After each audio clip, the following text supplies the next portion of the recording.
And I will get rid of that mole he has on his head. No shade to any mole men, any mole men among us. Hello, and welcome to a new series. I thought I'd go in with a CRPG, as I've been waiting to play this game. I've been waiting till I had a proper microphone, and it's Warhammer Rogue Trader. Now, if you don't know anything about Warhammer, I doubt that, because you would have had to have googled this to find my little channel. But on the off chance you're not, I will be sort of slipping in a bit of commentary while we play to give you an idea of what's going on. I've done a part of the intro to this, and that's it. I've done the character creation, so I kind of know what I'm going to be building, and I'll take you through it as we play.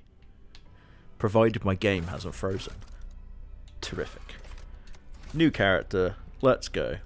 Now, as dapper as he looks, there is another guy who I'm going to go with, which is this gentleman here. And he kind of looks like a commissar, so that's what we're going to go with. I love the mustache, but for my own sanity, it's got to be this guy.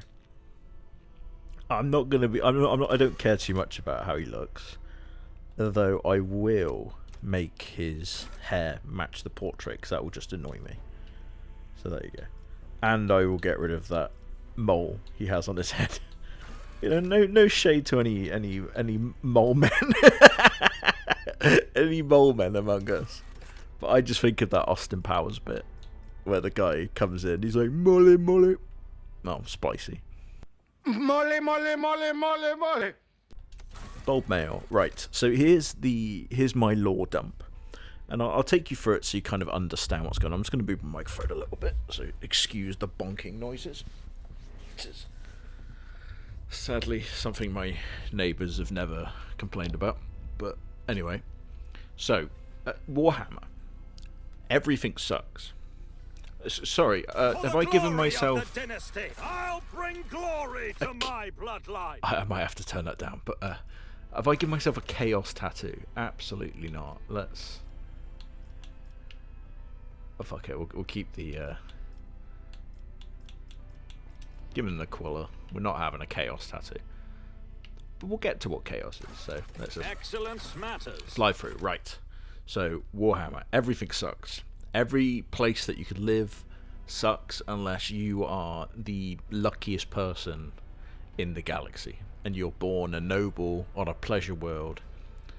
And when I say pleasure world, you're immediately thinking of your local strip club. That's not a pleasure world.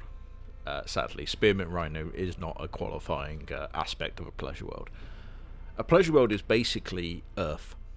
What we are now, in the fact that we have people who can live normal lives, that there's spas, there's theme parks you can go to. That's the qualifier. Like, the fact that it's just normal living could make it a pleasure world. That's how much everything sucks in the Warhammer universe. Because this takes place, as you might expect, with the Warhammer 40,000. 40,000, that's the year. Year is 40,000. And humanity has been questing out into the stars. And it turns out everything sucks. I won't just read off these plates. I will pause on each one so you can have a little look if you want to. And I won't dwell too much on the pluses and minuses of each class, because this is based on the tabletop RPG, which is, I think, your Dungeons and Dragons, your Pathfinders. But this is in the Warhammer world using the Warhammer Rogue Trader template. Death World. To give you an example of a death world, let's go to our friendly neighbourhood, Kassichan, and these guys look like Rambo. And when I say Rambo, I mean just Rambo, more or less, but a good Rambo. And Kassichan. Now, I happen to have studied biology in a long time past, and will this next sentence make any sense at all? No. Is it cool? I'll let you be the judge. So Kassichan is a home where every single flora and fauna is carnivorous. You know, like I said, does that make sense? No, I don't know how their entire ecosystem works, but I don't care.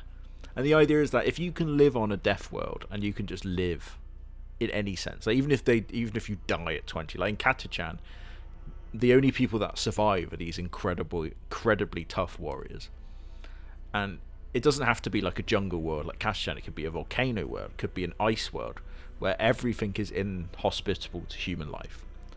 But it turns out that these places are actually quite valuable, because anyone who survives, turns out, is really good if you just give them a gun or a pointy stick. Voidborn. Voidborn is if you've ever watched The Expanse on Amazon or wherever it's being played nowadays. But the Voidborn are people who've been born in space, they stay in space, and that affects their biology. It makes them taller, more gangly, and because of the travelling in the warp, which we will get to, fear not, dear viewer, deformities and sort of mutations, which are not always very well accepted in the Imperium, man, being the organisation that it is. But we'll get there. Like, these people will live on a ship, and they'll be lucky to ever breathe real air. Every breath they take is recycled air from tens of thousands of years ago. Because the key thing about Warhammer is the reason everything sucks is that there's no progress. They're using the same equipment that was built 30,000 years ago. Like when the Emperor designed it, he put it all together, he had the places start making it, and they forgot. And it's very silly, but it makes for great drama in a sense. Hive World. This is like me and you. Like the fact that even if you live anywhere near a city, you're a hive worlder for the most part. The vast majority of Imperial citizens will be from hive worlds. Now, if you take the I don't know what the biggest city population, I think it's like 44 million. I might be wrong. I'll flash it on screen right now if I'm an idiot. And that's Tokyo. And then you've got Gaza or Palestine, which is the highest density of population. Now imagine that density, crush it down even more, and instead of tens of millions, make it hundreds of sometimes it has been hundreds of billions, and that literally is impossible because people would utterly surround the planetary mass like a giant clump of fucking mossy fibrous tissue. But that's reality. Like imagine living in a city that stretches. Like you don't live in a borough. You live in a block of a quadrant in a sector in a quadrant in a sector. Like everything's so condensed. Like everything you will ever know. Most likely you will never see the outside air. You just live inside this hive city. You go to work. Of what you're assigned to do. You don't really get too much of a choice. And you stay there till you die. One of the ways that you can leave there is to fight for the Imperium, and we will get to that part.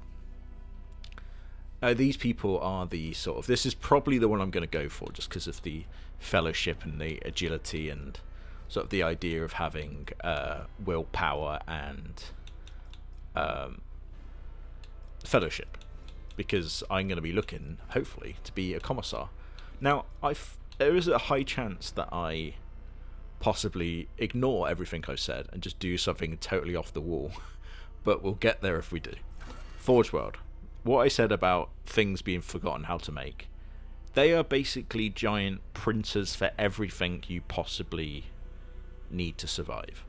And what I mean by a printer is that they have these template constructs that were made so long ago that no one knows how to make them again, and effectively they're put into a giant forge world and they just continually print off stuff. Raw materials are brought in, the workers man the giant foundries that are like city size, continent size foundries, and again you're on your little part of that foundry, you're doing your job, you go home, you die and someone takes your spot. That's just how it is. It sucks. And they're presided usually by the Adeptus Mechanicus, who are like a techno fetishistic cult who worship machinery. So for example, that little fellow who is sort of floating above my head there, that was a person. That's a lobotomized person whose head was put into a skull, and they barely function, and they perform like autonomous tasks. Because robots, no go. Not going to have any AI or any sort of anything like that. The game will probably go into it, so I won't. But if we get there and it doesn't, I'll tell you. Fear not. Imperial World. Now these are in the sort of the character building aspect. Imperial World is the super devout worlds that are basically all about worship to the great God Emperor of mankind, who is this God Emperor of psychic power who sits upon a throne that he's steadily decaying on over 10,000 years. He's in unimaginable anguish and torment, and without him, everything would cease to be. You know, we would all be devoid. There'll be no way to navigate through space. There'll be no way to communicate. It's done. Like, the Emperor dies, humanity is done. They are just destined to starve to death or be picked apart by the various threats that face humanity. And Imperial worlds, and well, pretty much all of these worlds, will worship the God Emperor. And it's such a dogmatic system that if you don't worship the God Emperor, that's a bullet. Just straight up. Oh, you've not done your prayers? But Blow, blow, blow, blown to death. As Takashi 69 would say. So these are the kind of, you wanted to go down the ecclesiarchy route. Although it is tempting to do, because it makes sense, because, you know, as you'll see when we get into the class choices, you'll see kind of where my mind is going. I'll take you with it. Finally, Fortress World. Think Cadia. If you don't know what Cadia is, pour one out for the homies.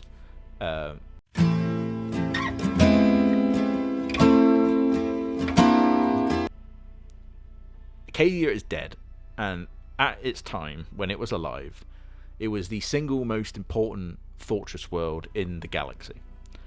And these fortress worlds are exactly that. They are giant bunkers, and they pretty much solely create soldiers. When you are a child, you're born, you'll have your barrack already set that you're going to join when you're 4 years old. And when you're 4 years old, they start training you. When you're 5 years old, they put a gun in your hand and you start doing basic, you know, and it keeps going until you are through and through a soldier. You don't even know the concept of anything except soldiering, and it makes incredibly tough individuals.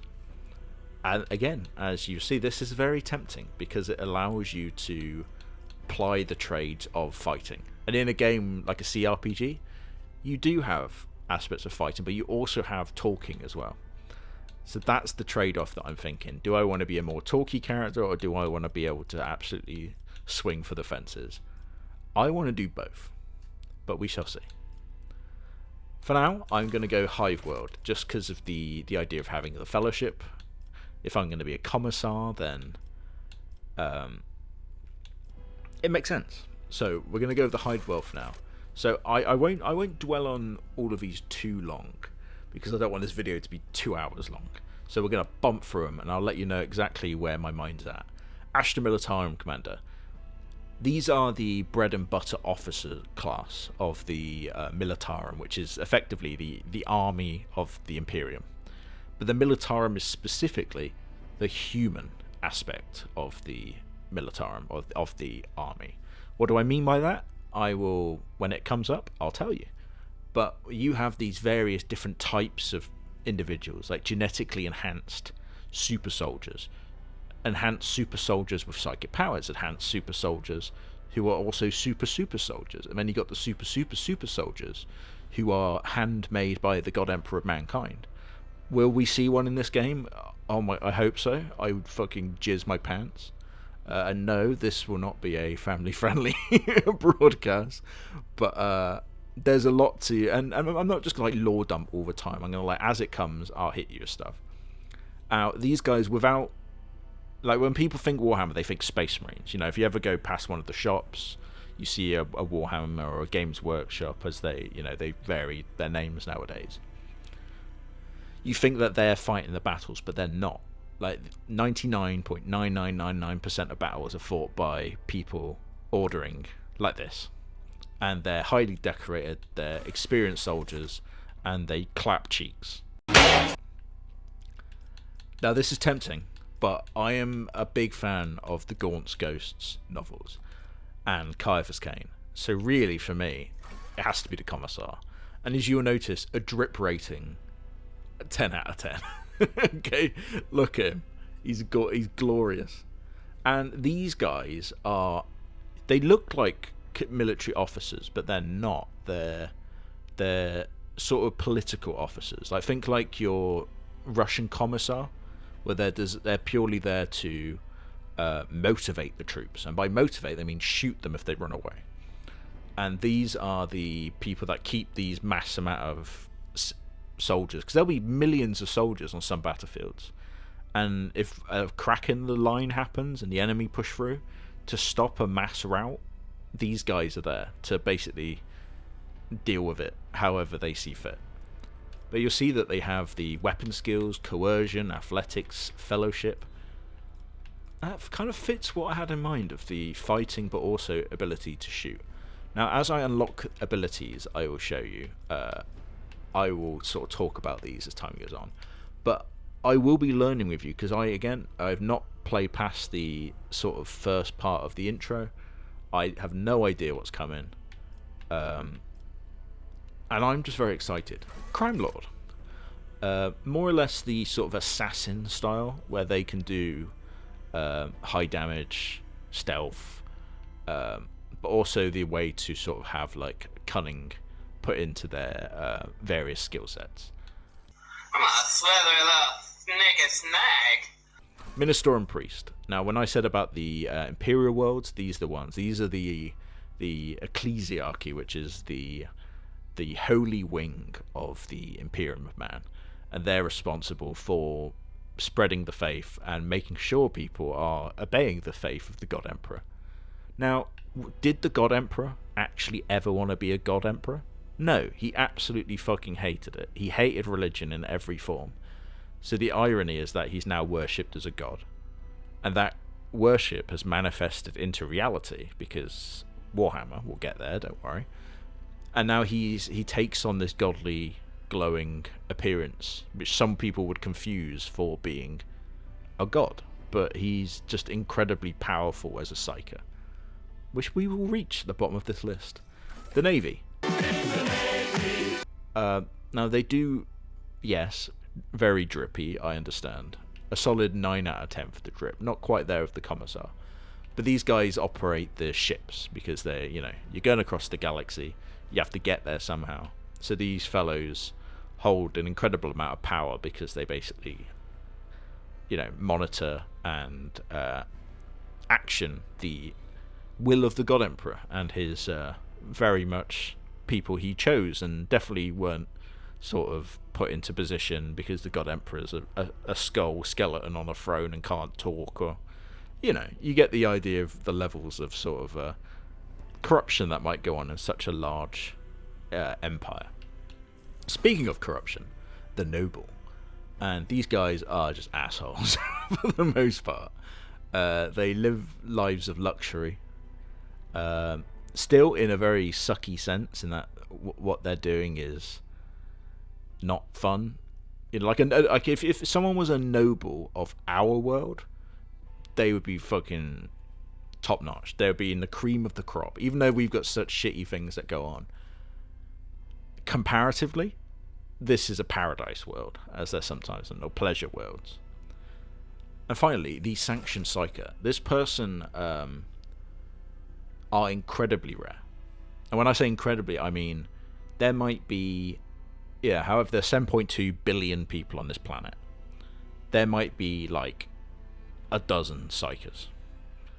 Like they would always be considered as when they're found, it's usually it's a witch or it's a magic man. Kill them, because the Imperial Creed very clearly says that psychers are an abomination and they are witch and they should be reported and put down. However, it's very important that when they say that they should be reported, it's because they're usually taken to be utilized. And you see these sort of tubes in this person's head they'll be taken away, usually as a very small child, and honed into psychic wizards for the most part. They manifest in very, very different ways, and they don't make sense, which is why there's such a level of fear around them. Because any one of these psychers at any point could go mad, tear a hole in reality, and then demons will pour out and destroy an entire world. All because one person didn't report this weird child that floated. And it can be just a way of like hearing voices or communicating to people without talking, or lifting things. There's a very broad range, a very broad level of power. Because, for every psyker that can do basic stuff and, with the right equipment, be able to act as like a mobile radio, which is, super important in battlefields where equipment's being jammed, and, you can see how valuable they are. Because not only do you need them for basic functions of society, but you also need them to navigate through the warp. And we'll get there when we get there. So I'm assuming it's a rogue trader vessel. There's going to be a navigator. So I won't spoil that now. But these people are so important, yet so feared at the same time. Because it's not so much a question of whether they go mad, it's when. And that's more or less like blanket across the board. Like, very few individuals have resisted that sort of madness, and then we don't even know to the extent that they do resist it, such as the Emperor. Like, has he reached a point where he's pulled into a part of reality and he's become corrupted? And it's one of the things in that they absolutely need these people, but they also have zero tolerance for them, which doesn't make sense. I understand. Commissar, okay. Apex of brilliance. Okay, yeah. So this is the part where you sort of say you get a good and you get a negative for your backstory.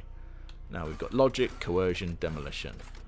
I'm thinking I kind of want to stick with the coercion for the Fellowship. But I kind of like the idea of playing a bit of politics. So, you know what? I think a little bit of intelligence here. Because I'll be going mostly into the Fellowship afterwards. So I'll read it out. It says that you played a key role in exposing a conspiracy among your superior officers in the Astra Militarum. Absolutely. I do not stand for heresy or politicking. Now I've got the options here. Grim portents. The soulless who have perished in a brutal offensive still haunt your nightmares and torture your soul. -5 to awareness. Now, in these games, I always like to have a good perception because it just helps across the board. So I might not consider that one. Falsely accused of cowardice, you are forced to suffer a humiliating tribunal. How dare you? I don't like that. You were attacked by a group of renegade girls and joined a mutiny, and you were beaten half to death. Now, commissars are known for their bolt pistol stabby stab. So I think I'm gonna, even though I wouldn't usually do it, I'm taking that minus to. Will I end up regretting this? Now I won't go through all of these now because I'll do it when sort of I'm assuming I'll get different opportunities and different party members to do all this. So I'll let you know where my mind's at. Officer. It says that officers use their willpower and fellowship to improve the tactical capabilities of the allies, turn them to even greater threats on the battlefield. For a commissar, perfect. Core focus, extra turns, single target buff, rescuing allies, and momentum. And then you've got keystone features. It says, bring it down. The officer immediately grants an ally an extra turn with 2 action points and no movement points. If the ally is under the effect of voice of command and kills an enemy before the end of the officer's turn, the ally gains a 1-time additional 2 times officer's fellowship bonus momentum. Cool. Don't know what that means. We'll get there. Voice of command. The officer forces an ally to push themselves, increasing their characteristics by +5, +2 times the officer's fellowship bonus for 1 round. Additionally, all the officer's abilities can be applied to the voice of command from any distance. A character who becomes the target of voice of command cannot be targeted by his ability for the same time. And then you got ultimate. So I'm guessing I don't unlock these afterwards. But characteristics, skills, law, Imperium, carouse, coercion, commerce, persuasion, perfect. Fellowship, willpower, toughness, ballistic weapon, perfect. It's pretty much going to be officer. Now, when we get down to, once you select your ability, you sort of see that you're put into various ways that you can always get down to the level 36, but the way you get there is changed at level 16. And what I'm probably going to be doing here is either going for Master Tactician, which is more about momentum, which I still am yet to learn about, so we will see how that goes. And the other one is Grand Strategist. So we'll see how my sort of character, because I intend to kind of role play my character totally, and just see how that goes. So we got Fellowship, Agility, and how much I got? 30 points to spend. Let's bump that shit up. Bump that up. Bump that up. Now, I always like to have a little bit of intelligence, because it just helps for, you know, being around. But because of my commissar, you might notice that my willpower's low here. That's okay, because as part of the commissar trait, I can use my fellowship as my willpower. Hopefully. I might have read that utterly wrong. But we'll find out that when we get to it. And I am going to put a little bit into intelligence, just to hopefully, because there's like, you know, because you have like speech checks and things like that. And the Void Ship, edit name, Ogre. Oh no, okay. Oh, it has choices. Okay, right. I don't want to give it some fucking weak name. We need something that lets us know the true power of the Imperium. We're gonna go with the Cheek Clapper. Perfect. Oh, and my name. Okay, what name are we going for? Let's just random and see what kind of stuff it gives us. Nafin, Abner, Seth, Marn, Lazarus, Solar, Wilbur, Harmon, Esteban. I kind of like Esteban. Okay, so it's starting to sort of... I'm thinking for Borin. I saw that for a second. And that's perfect. We're going to go with Commissar Borin. I don't know whether to add a last name. It didn't seem to want to let me, so I'm just going to not do that. Now that 25 awareness sucks, and that scares me. But we're just gonna go for it. Commissar Boring aboard the Cheek Clapper. And I think that will be good for episode 1, where we've got the hopefully my potato of a PC will help out with these loading screens. But once we if it gives me the options to save right away, I will do that, and that will be episode 1. Or we might have a little bit extra in store. So we shall see. You can see the absolute calamity production that I have going on. But it's been a little while since this game's come out, and I've been so excited to actually get my teeth into it and start playing. I basically got to this part here, which is where you talk to this weird guy, you do the first combat, and then I ended the recording, checked it, realised that my microphone was so apocalyptically bad that it made some of the 40k worlds look like veritable paradises, and then I stopped it. But now I'm back with a better microphone.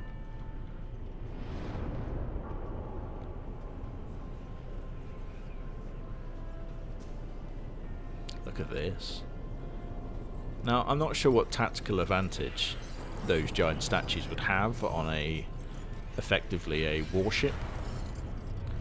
But as you'll see, we are aboard what I believe is a rogue trader vessel. And rogue traders are not only the name of the game, but are a group of people that have such incredible amounts of power that it makes for a fascinating concept of a game. Oh, I look good, don't I? Tell me I look good. An excellent place for contemplation. One has the best view of the cathedral from here. Mesmerizing, wouldn't you say? An impeccable manifestation of the God Emperor's sublimity. You're damn right. Now, hopefully, I'll have the right audio levels for the for the voice acting in this game. And I think for Borin, I might just do my best impression of Sean Bean for when he does his generic Northern man. But in these types of games, you have to be very careful about what you choose, because sometimes it can end conversation lines. So you say the wrong thing to the wrong person, it could go horribly wrong. So I'm going to keep this. But I'm a commissar. I love the Emperor. Like, truly, an order. I don't know what voice that was. Like, truly. So I'll figure it out. Truly, an awe-inspiring sight. That is the purpose of all temples to the God Emperor, to inspire awe and reverence. For it is the duty of his servants to persevere in their tireless service until they are presented with the chance to give their very life for the master of humanity. Good point.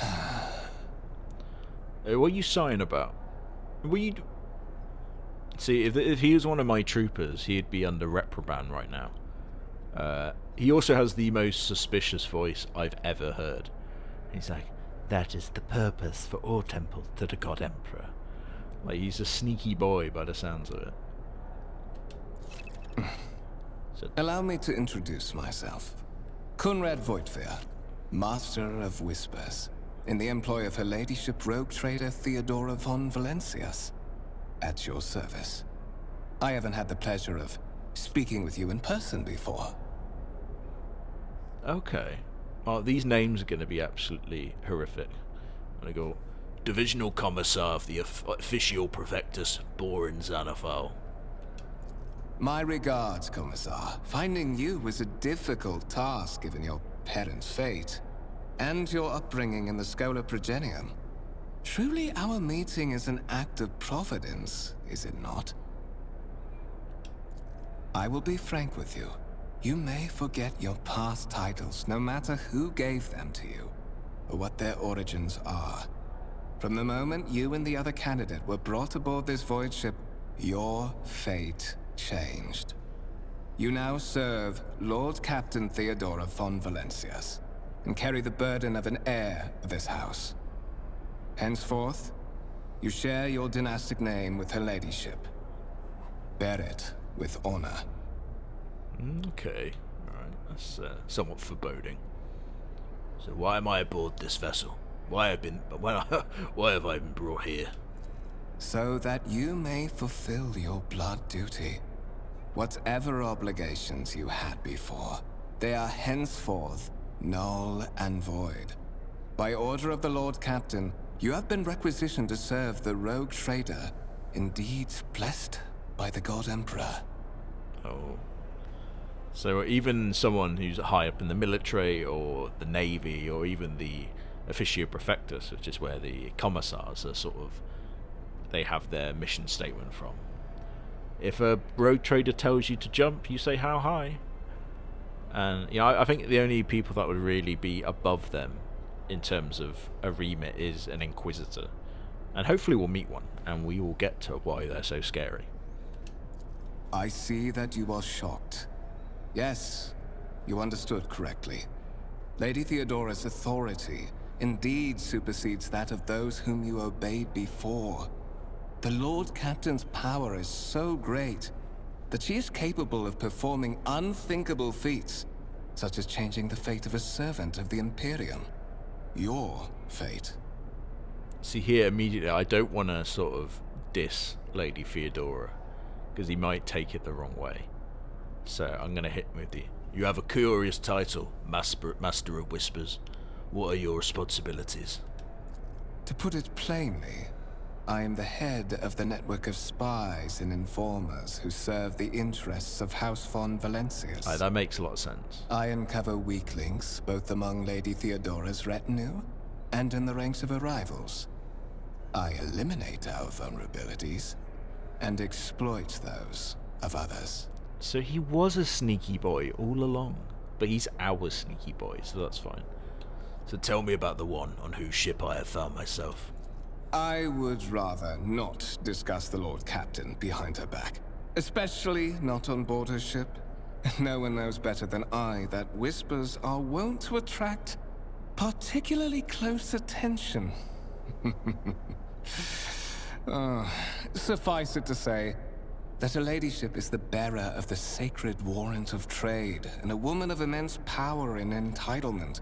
However privileged your position may be, I ask that you do not incur her anger by being disrespectful or obtuse.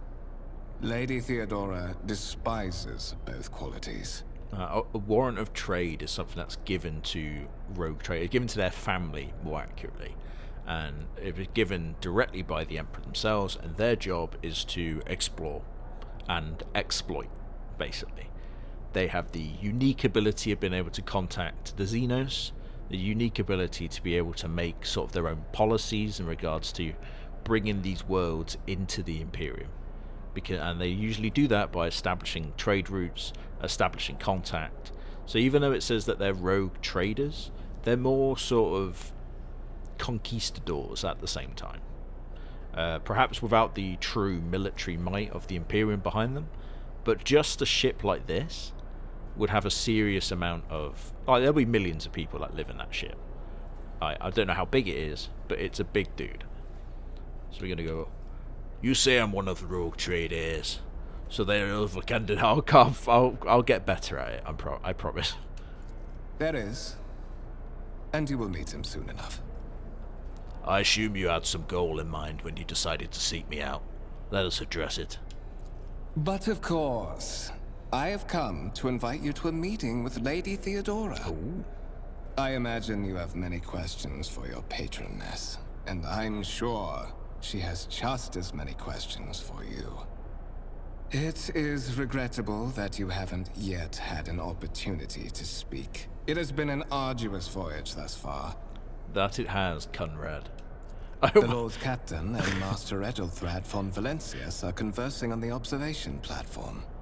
Let us join them there. I almost called him Cumrag, which I think is going to be his name from now onwards. Oh, and here is our first ability to save, I think. So this is episode 1. I hope you've had fun. We will play the game in episode 2. So we will see how that